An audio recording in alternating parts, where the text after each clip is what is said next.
si lañ wax yàlla bindu si ginnaaw la koy defee wàccal bëre lañ wax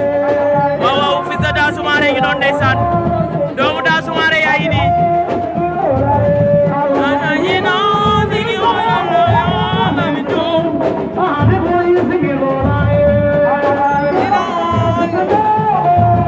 ndeysaan daa indi la kuri masal tey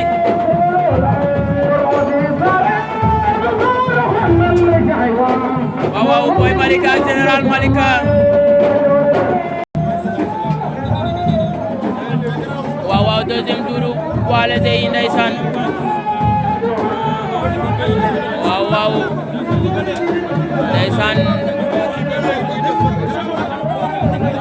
combat yaa ngi neex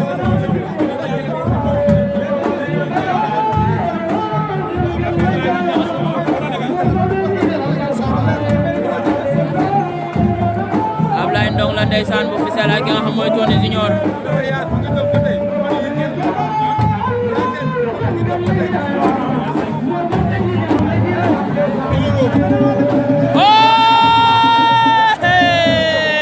borom baay ji li bi dafa dina mbir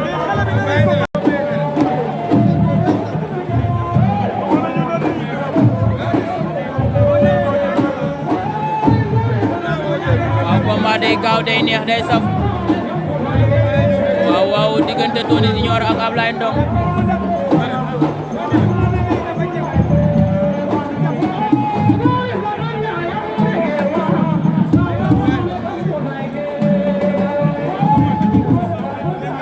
ndengeñ ba ndeysaan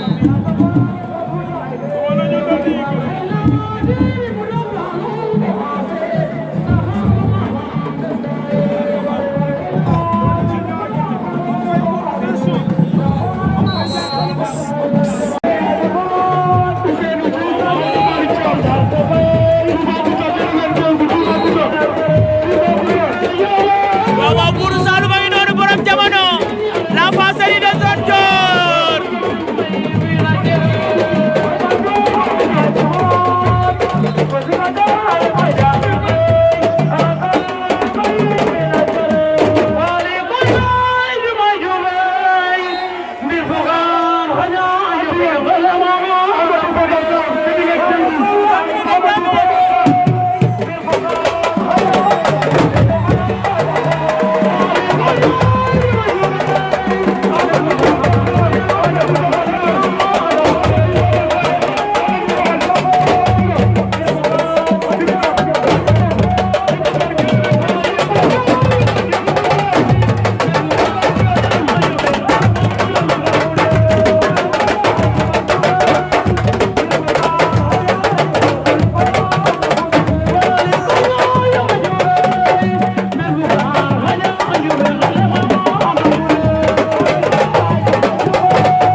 l'enfant série de Diofior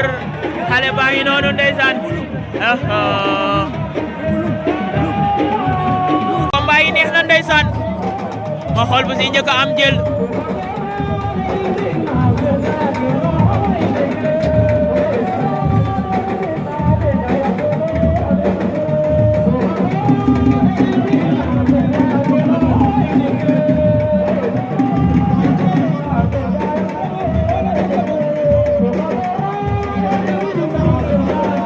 waaw Hôtel Dior la ak Njamala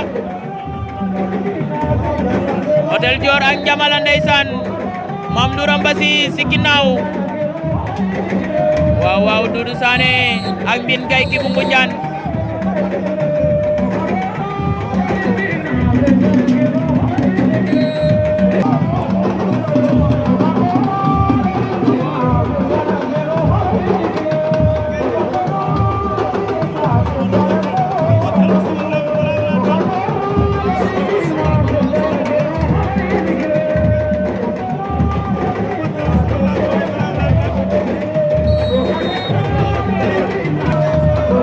Lacrymogène ak ki nga xam ne ndeysaan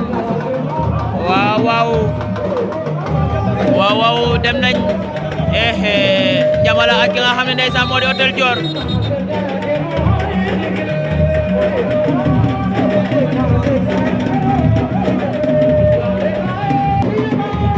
Doudou Sané takk na ko biij na ko ñu nga sa suuf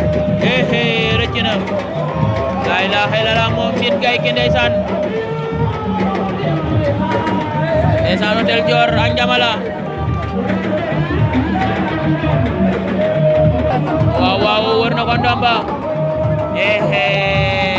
moni bâtiment bu Monem wër na ndomba lacrymogène waaw ndeysaan bâtiment daan na lacrymogène Birame Mbissine Sène ak Iliman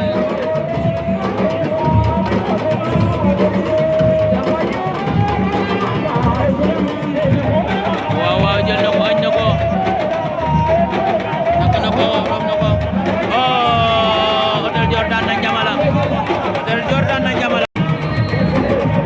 waaw saa waay am nga kadapi moo doon faqat far def kadapi ndeysaan ko ndeysaan Mbine Gay ki ak Doudou ñu xool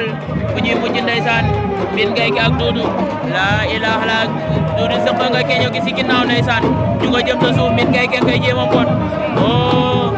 sa suuf Doudou daan na ko ndeysaan Doudou daan na Mbine Gay ki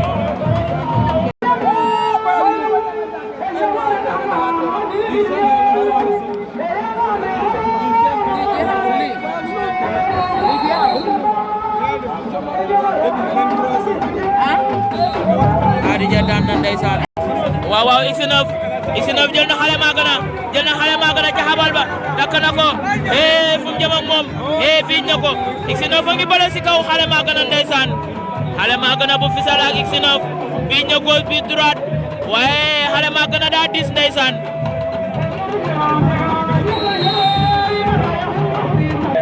waaw Mame Ndour Mbassis jël na laga di bor dàq na ko ndeysaan génn nañ àtte nañ leen ñu ñëwaat ci diggi géew bi waaw bâtiment bu Monem Moussa Ndiaye Hôtel waaw bâtiment bu Monem ak nga xam mooy Doudou Sané nee na ko dóor amul Mamadou Ndiaye Boy Morone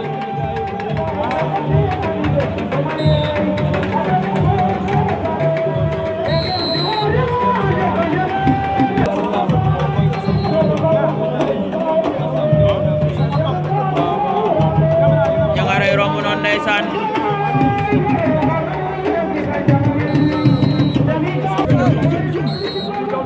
waaw Doudou jël na ko bâtiment bu Monem bañ na doole doxul jàmm waaw X9 ak nga xam mooy xale maa gën a ba tey la ilaha illallah X9 ak xale maa gën a ñu ngi bokk bëre ñoom ñaar ndeysaan ku nekk ngi bañ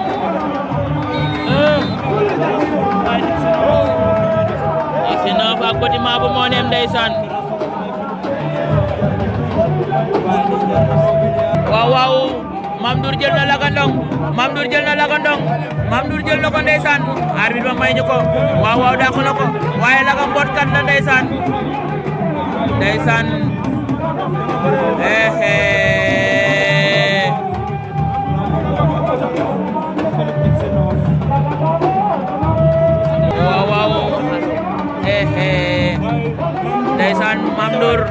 Mame Ndour ak nga xam mooy lagandong waaw combat yi neex nañ de waaw loolu taxabal delloo door tànk ay waay X9 li muy bëri xale maa gën a neex na ndeysaan X9 li muy bëri xale maa gën a neex na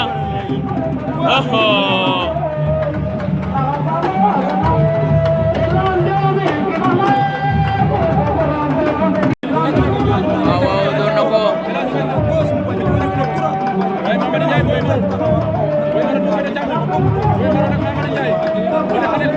waaw ñu xool ndeysaan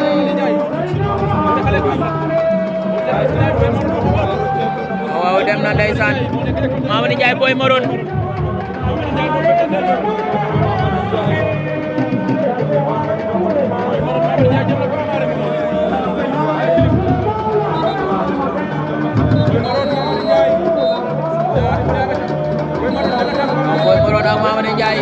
Boy Maroon lu mu bëgg si Mamady Ndiaye war na ko ndomba penalty Boy Maroon ak Mamady Ndiaye penalty waaw ndeysaan Mamady Boy Maroon daan na ko Boy Maroon ndeysaan waaw ndeysaan war jël nañ ko Mame Noura Mbassis daan na ki nga xam ne moo di Laga Dibor moo ne ma ki nga xam ne ndeysaan mooy Doudou Sané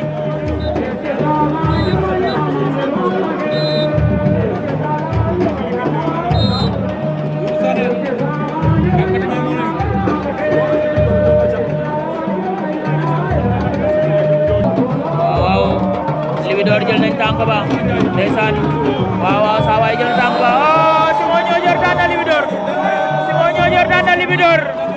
Simon bu Ñoojoor daan na Libidor ndeysaan reena ndeysaan moom Simon bu Ñoojoor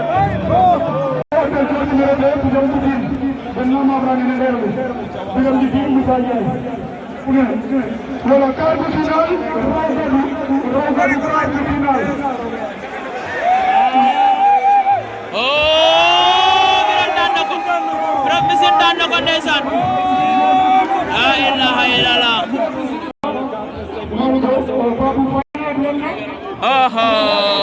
Adija daanu na carrière bu Bawal rey na Adija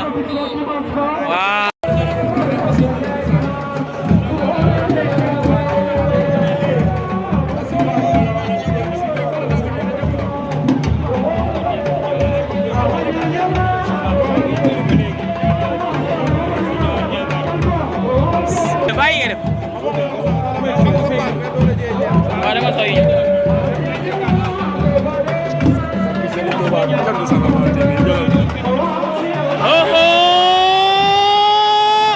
ndeysaan talal na ko de waaw Koña de daan na Omar Diouane ndeysaan ay way mbarum Baye Djili bi lu mu nar da daa am combat le 16 janvier de Junior daan na ndeysaan Doudou Junior en demi-finale waaw beneen combat ba ñagas mbarum Saliou Sarr ma moo ñëwoon Zawal keroog sa Sangomar ba ñu tëggee mooy bëre noonu waaye ki ma am xaw ma ko ndeysaan jéem na ka mboot booy bi bañ na ndeysaan man ngay teg di toogal mënuma toog moo toogee duma filmer kon Libidor daanu na Simon bu Ñoojoor moo ko daan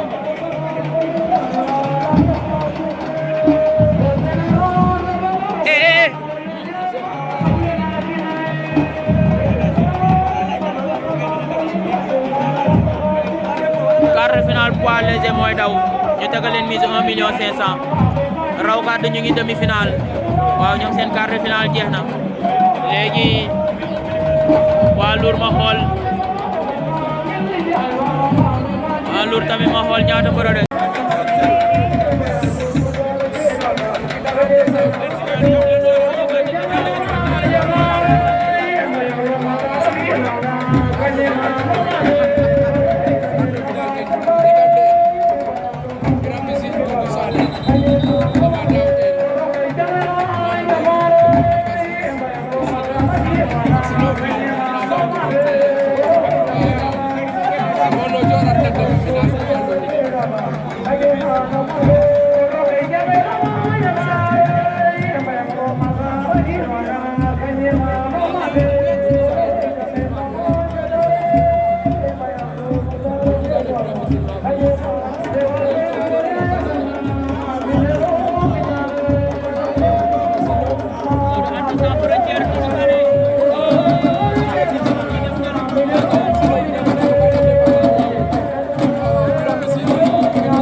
Birame Mbissine Sène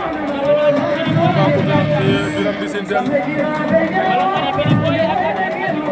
Birame Mbissine Sène yaakaar moo fa dal Doudou Sané ñëw ci géew bi ndeysaan lii lu ma dal du Djiga Diop fa ne na lu mbayang fa bañi fay jël na tànk ba coppe tànk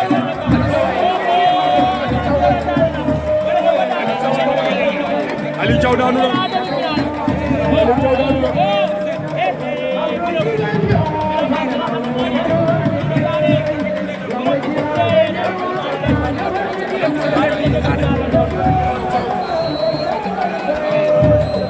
booy bi mën na bëre waay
maa ngi koy jël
final raw kaddu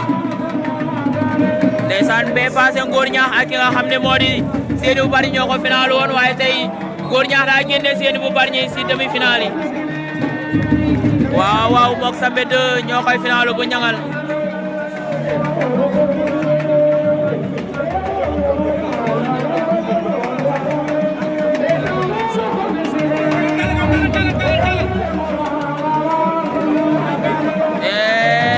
romondo ñan nañ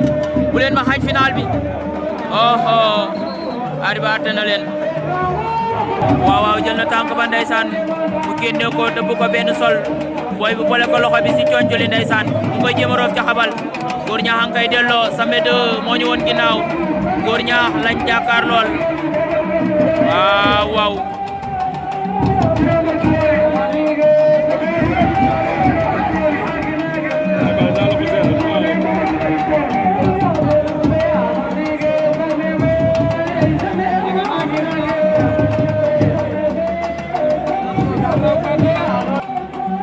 Ngor Ñaax bu Kanjaay ak Sambe 2 bu ñangal ndeysaan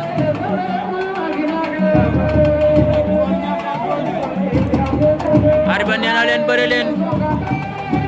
waaw booy bi daw na dem du ko jël Ngor Ñaax bloqué na booy bi kor na ko Ngor Ñaax bu dina ko ba si kaw door suuf Ngor Ñaax daan na ko ndeysaan Ngor Ñaax da daaw confirmé na ñaari semi yooyu yëpp moo jël raw gàddu bi naa loo yàlla ndeysaan Ngel Jonn nee naa leen poids bi moo si gën a saf ndax ñoom 64 lañ woon ñi si des bu nekk noonu 32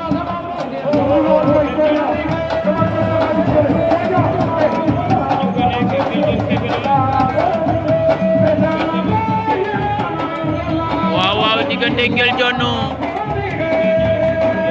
ak ki nga xam ne ndeysaan moo di Tony Junior ku jënduroon sama ginnaaw ndeysaan moom Ndoura Wali Mbergane bokkum nday jor ndeysaan suma yaay Seri Abdou Jiga daa raaroon fan yi da doon defaraat cumbikaay waaye du tere man nangu nday jor ne may ko sama mag maa la mën maa la bu doole da damay teew chaque jour yow da ngay raar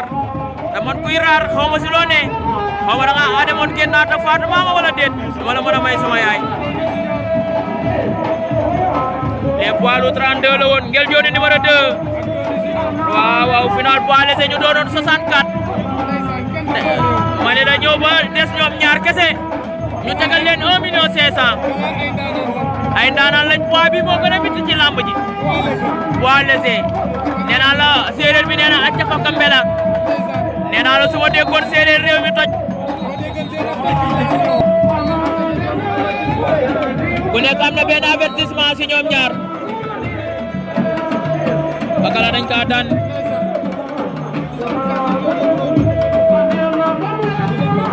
waaw arbitre bi sifflé waat na diggante Tony Junior ak Ngel Jonn bu Mbour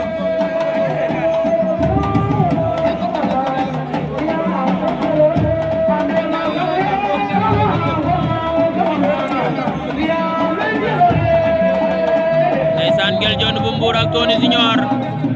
ñu nekkoon 64 ñu tegal leen 1 million 500 ñoom góor ñaax 1 million lañ leen tegaloon ñoom raw gàddu bi Toubacouta muñ ci kaw di seetaan tey daa seetaan si mooy fëgg barrière bi na ko arrêté waay waaw Tony Junior ak Ngel Jonn numéro 2 booy yi xamante nañ ndax ñooy daje fu mu ne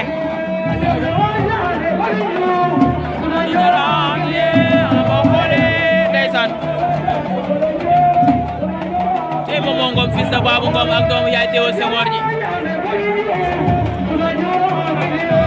waaye suba sa Diofior dina neex de Mbaye Loum ak Souley Diagne donc écran plat ak 20 000 nag ak 30 000 poids lourd pare ndeysaan Moustapha Faye le futur maire de Diofior l'homme social de tous les temps takk na ko Ngel takk na ko ndeysaan Ngel fu mu jëm biij na ko fa nga ko yegg sori na la ilaha illallah Ngel takk na Tony Junior taw ak moom kim duudu ana ordinateur ñëw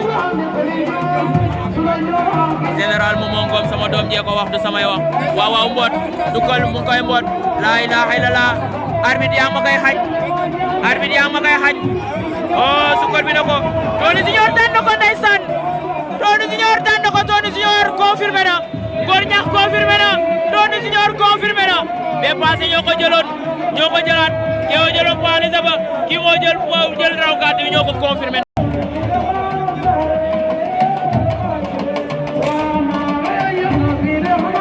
noonu la mel sànq ba tey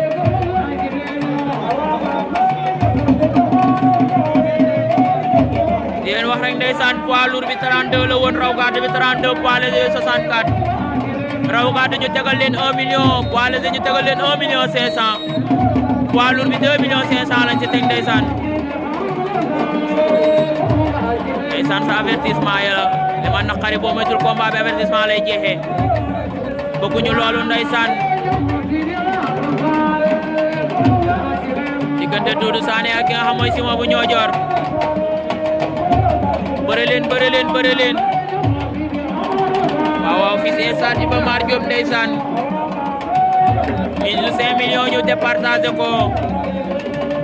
table technique bi Sitor ak ki nga xam ne moo di Malick Ngom animation Mbaye Loum ak Momo Ngom waaw saa waay dem na jëli ko rasuna delloo na ko ñu xool dàq na ko si moo da ko doon sàcc saa waay ji bañ waxaan na ko mu dem bëre leen mu jeex si jël waay bëre leen Doudou bëreel si moo bëreel bëre ñoom foppele Loum lamboo naa la diya ñëpp a ngi ni tekk ndeysaan di seetaan waaw waaw Sangomar TV ak biir Arène TV waaye sama doom ja Lamine TV ziar naa ko ak Zal Zulum Salam waaye Général TV ak sama ginnaaw ak Zamro TV ndax moom école am daa tëj daa jàng si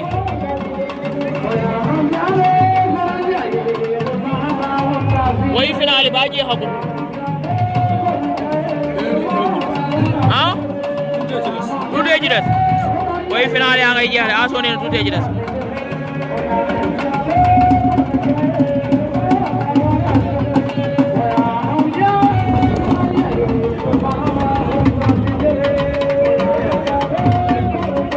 gaa yaa ngi wàcc par benn de waaw waay fàq na ko dabu na ndigili saa waay tourné waan na jàkkaarloo moom si ma bu ñëw yor man de li ngay def ni bu doon man la tëdd naa bu yàgg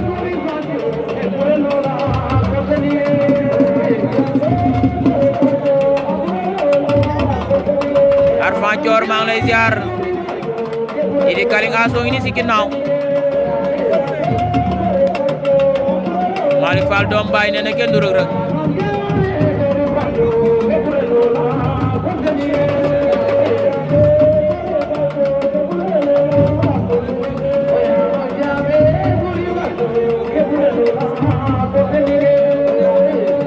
waaw Mbasis Lok lambo na la diyaade ma lamb ji TV tey fu mu ne loolu ma ko waral mën a ruube fu mu ne le meilleur gagne kay ndeysaan Lamine bonjour bonsoir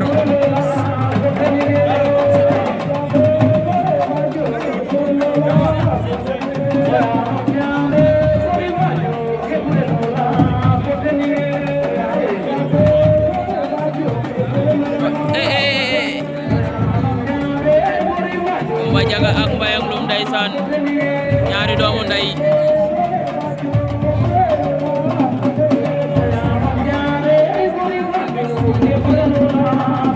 fak taxaw on junior moo daan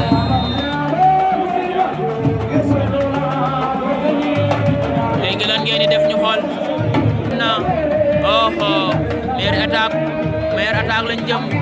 meilleur attaque lañ jëm meilleur attaque lañ jëm ndeysaan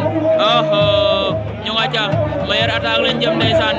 waaw may leen prolongation bu yàggee kaay dugg ci géew bi waaw waaw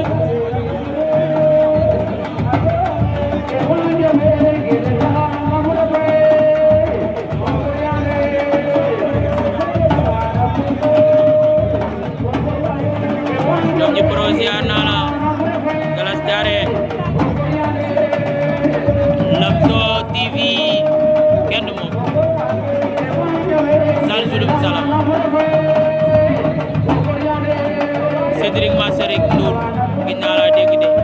gisuma la booba tey ma taxee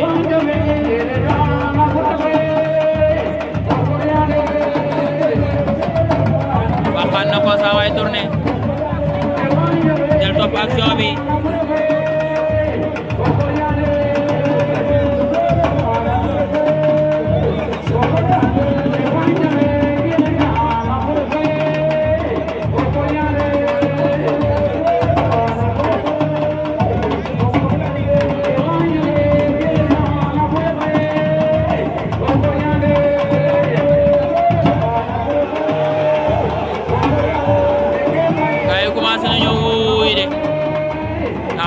si moo taxawal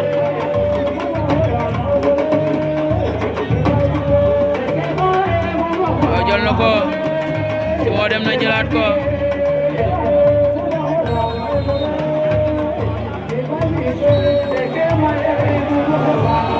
génne na ko par avertissement jox nañ Dodo victoire bi yàq ngeen ko waay neexul